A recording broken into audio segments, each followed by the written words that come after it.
She's a little on the wet side here today at the shop, dealing with the 85 olds. Now I armor all the dash, and I'm trying to clean up the windows, and of course you pretty well have to be a contortionist to try and clean the dash after, or clean the windshield for that matter, after you armor all it. You can kind of see streaks in it. That's not so bad when you're sitting in the car. But look at that shine. Yes. I do like that. I don't use the my ordinary everyday products on my classics. I do have a knack for using my Armor All when it comes to my older vehicles.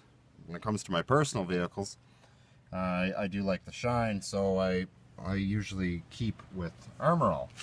Now with the newer vehicles that come in and out of here, I don't use Armor All on it. I mean, it's too expensive as it is to try and use it on, you know, everyday vehicles here. So I only use it on my personal vehicles, and usually I only Armor All the vehicle, you know, maybe twice a year. Especially with these ones, I don't drive them as often. So I ended up putting this on the road, even though I said I wasn't gonna. I said, you know what, heck with it. I'm gonna take it out for a burl. I maybe put, I don't know, 300 kilometers on it since, I don't know, it's been on the road for 2 weeks maybe. You know, gave it 2 coats of wax. Now, of course, everything beyond this door back is oxidized. It needs to be repainted, of course. This portion of the car has been painted already, but we can tell, like, it's due. For a coat, I mean, I gotta get this vinyl top out of here. It's doing the exact same thing my blue Caprice did. If it rains, water gets in the car, more or less. The Caprice leaked on the passenger side, which was a great deal, you know. It didn't bother me as much, but for some reason there's probably a little pinhole along here, and when it rains, kind of like what it's doing now, it's a steady pour out here. And usually it drips and it leaks right on the seat, and the whole seat gets wet. And I mean, that's not good either. We don't want any of that crap. So that's got to get fixed. I'm chucking the vinyl top off there. I'm going to send it to the, you know, the big smoke, and I'll have a new vinyl top put on. Look at this rain, eh? Like 78 sitting outside. Actually, you know, it needs to be rinsed off. So maybe it'll be rinsed off. You know, white wall tires are pretty good on this car. You know, I miss driving it.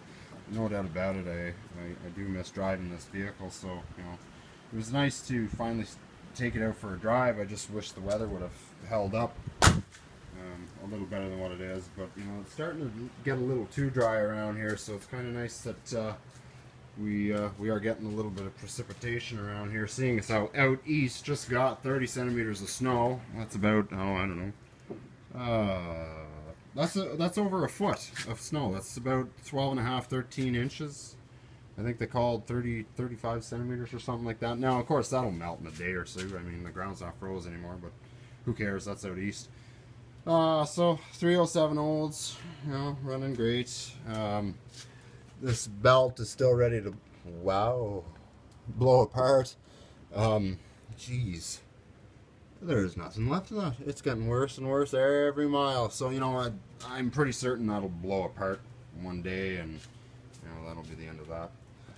And, I don't care, really. I mean, the price of a new belt. I mean, with these cars, they're fantastic automobiles. I mean, the 3-belt drive system was fantastic. Like, A1.